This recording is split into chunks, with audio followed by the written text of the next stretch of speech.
तो तुम्हें कोई भी बाधा, कोई भी शंका, कोई भी सोच, कोई भी ऐसी भयावह चीज़ें तुम्हारे विक्षेप में नहीं आनी चाहिए नाम जपने के बाद।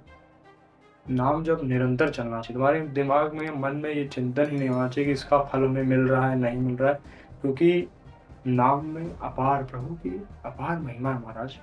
समझिए इस छोटी-सी बात को हमारे कि यदि सिर्फ़ जिह्वा से भी निरंतर नाम जप किया जा रहा है, जैसे भोगों का एक भोगी जैसे भोगों का चिंतन करता है निरंतर, तो उसको प्रयास करने की ज़रूरत नहीं पड़ती कि बार-बार वो सोच रहा है पैसे-रुपए के बारे में। उसका निरंतर चिंतन ही वैसा चलता है, क्योंकि उसके अंदर वृत्ति वैसी बन गई उसकी। जैसे आप किसी रिक्शे वाले को देखोगे, तो उसने क्या किया है कि जीवन भर रिक्शा चलाया, तो उसके अंदर रिक्शे वाली वृत्ति अपनी चेतना वैसा कर ली है, चिंतन करते-करते। तो आप जाओ बगल से बोलो, "ए रिक्शा!" तो वो रुक जाएगा। क्यों रुक जाएगा? वो रिक्शा तो है नहीं। और उसने रिक्शे में रहते हुए रिक्शा चलाते-चलाते आपने चिंतन इतना कर लिया है रिक्शे में कि आप रिक्शा बुलाते ही वो रुक जा रहा है। तो ऐसे ही नाम, जैसे अब वो टैक्सी वाला हो जाए, बड़ा हो जाए, तो आप उसको बुलाओगे कि ये रिक्शा, तो रुकेगा? नहीं रुकेगा। क्यों? अब फिर बोल दो ये टैक्सी, तुरंत रुक जाएगा। क्यों? क्योंकि टैक्सी का चिंतन, टैक्सी में उसका भाव वैसा मनोबुद्धि। तो वैसे ही साधक के जीवन में नाम जपता है। प्रभु की कृपा से ही नाम जप मिलता है। यदि आपके देखो भोगों में इतने सारे लोग रत हैं, आप अपने आस-पास देखिए आप। हम तो कहते हैं मेरी बात मत मानिए, सिर्फ अनुभव करिए, छोटी जो हम चीज़ें बोलते हैं उसको देखिए आस-पास। कितने ऐसे लोग आपके आस-पास हैं जो सुबह से लेके पूरी रात उनके बीत जा रही है, भगवान का नाम एक बार जिह्वा से भी नहीं निकल रहा है।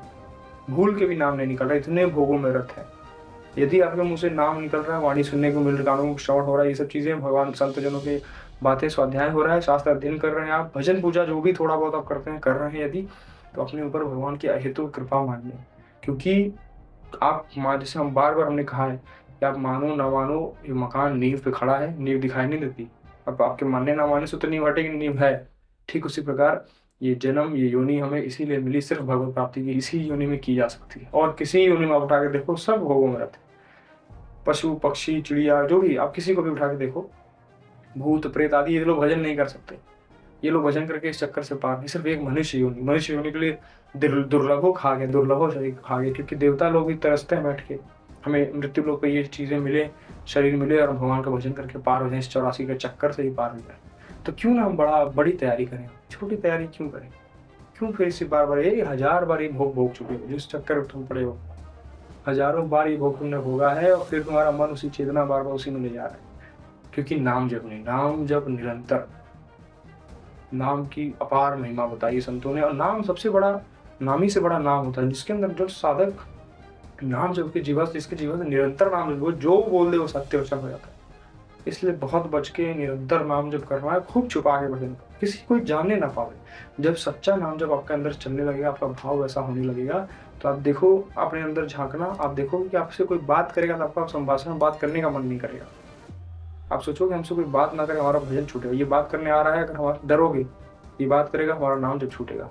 तो वैसे ही रति साधक की हो जाती है, जैसे किसी भोगी को भोग में रत होता है, वैसे नाम जप और नाम में रत जाता है। निरंतर नाम श्वास दो विलग चबक है, या को भेद न मुको। नामहि श्वास श्वास ही नाम, नाम श्वास को भेद मिटाओ। रोम रोम जब रग रग बोले तब कछु स्वाद नाम को पावे।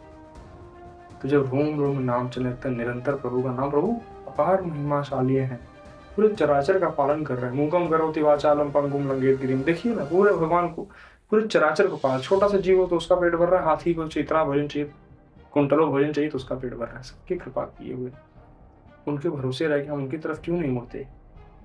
जैसे छोटा बच्चा रो रहा है, माता ने खिलौना पकड़ा दिया, अब वो खिलौने में मान जाए, चाहे खिलौना फेंक के फिर चिल्ला के रोए, तो माता को उसको गोद में मजबूरन उठाना पड़ेगा, क्योंकि वो मान नहीं रहा किसी भी।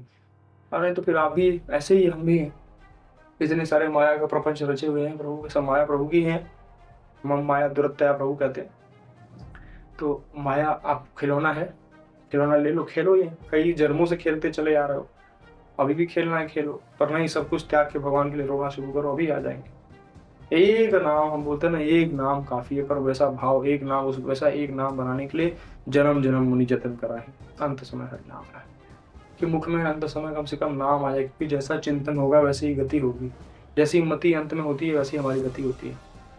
तो निरंतर जिह्वा से नाम जब सिर्फ रटते जाओ, तो एक मेरी बात मान लो, बस तुम रटते जाओ, जिह्वा से रटो सिर्फ, जिह्वा के अग्रभाग से नाम चलता रहे निरंतर, तुम हमेशा पवित्र हो, हमेशा बुद्धि चेतना धीरे धीरे नाम, हर तुम्हारे नाम संकीर्तनम यस्य सर्व पाप प्रणाशनम, सर्व सारे के सारे तुम्हारे पापों को नष्ट करता चला जाएगा नाम, जैसे जैसे नाम बढ़ते चले। पहले जलाएगा, खूब जलाएगा, वो जो जलन को सह के नाम जब कर रहा, निरंतर नाम नहीं छोड़ रहा। अब एक नियम ले लो कि अब नाम नहीं छोड़ेगा, गर्दन कट जाएगी, नाम नहीं रुकेगा, नाम नहीं छूटेगा। हर समय निरंतर उठते बैठते खाते पीते कुछ भी करो, जब छूट जाए लगे कि हमसे गिर के भूल हो गई, फिर उठो, फिर शुरू, फिर शुरू, 1000 बार गिरो फिर उठो। जब लगे कि ज्यादा याद आवे कि हम भूल गए, नाम छूट गया, नाम छूट गया, फिर शुरू करो। राम कृष्ण शिव राधा हरि जो प्रयोग सब नाम अपार महिमाशाली हैं, सब में बराबर सामर्थ्य, सब भावों से पार कराने वाले हैं।